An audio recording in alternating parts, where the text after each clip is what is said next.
लातूरमधून एक मोठी बातमी पाहतोय। लातूर जिल्ह्यातील देवणी तालुक्यातील बोंबळी येथील शेतकरी काशीनाथ गायकवाड यांचा एक बैल वीज कोसळून मृत्युमुखी पडलाय। त्यानंतर एका बैलाच्या जागी पत्नीला अवताला झुंपून मशागत करत असल्याचा व्हिडिओ सोशल मीडियावर व्हायरल झाला आणि राज्यभरातून हळहळ व्यक्त करण्यात आली।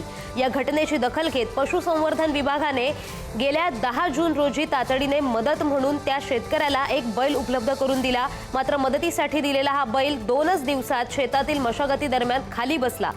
पशुवैद्यकीय तपासणीत तो आजारी असल्याचं निष्पन्न झालं। परिणामी मदत मिळण्याऐवजी शेतकऱ्यावर आता त्या बैलाच्या उपचाराचा खर्च करण्याची वेळ आलेली आहे। लातूरमधली ही घटना पाहतोय। पशुवैद्यकीय तपासणीत बैल आजारी असल्याचं निष्पन्न झालं। शेतातील मशागती दरम्यान 2 दिवसातच जो नवीन बैल दिला होता तो खाली बसल्याचं समोर येत आहे।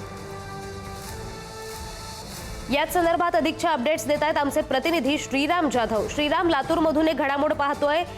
त्या शेतकऱ्याला जो बैल दिला होता मदतीसाठी तो आजारी असल्याचं समोर आलंय आणि त्याचा आता उपचाराचा खर्च त्या शेतकऱ्याच्याच माथी आलेला आहे। काय अधिकची माहिती?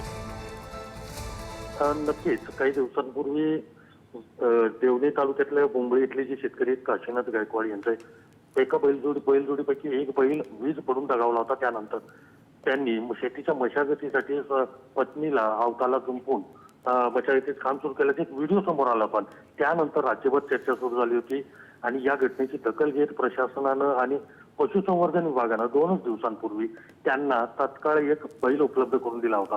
मात्र हा दिलेला बैल आजारी असल्याचं समोर आलेला असून 2च दिवसात हा बैल मशागती दरम्यान शेतात खाली बसला आणि त्यानंतर तो बैल आजारी असल्याचं समोर आले।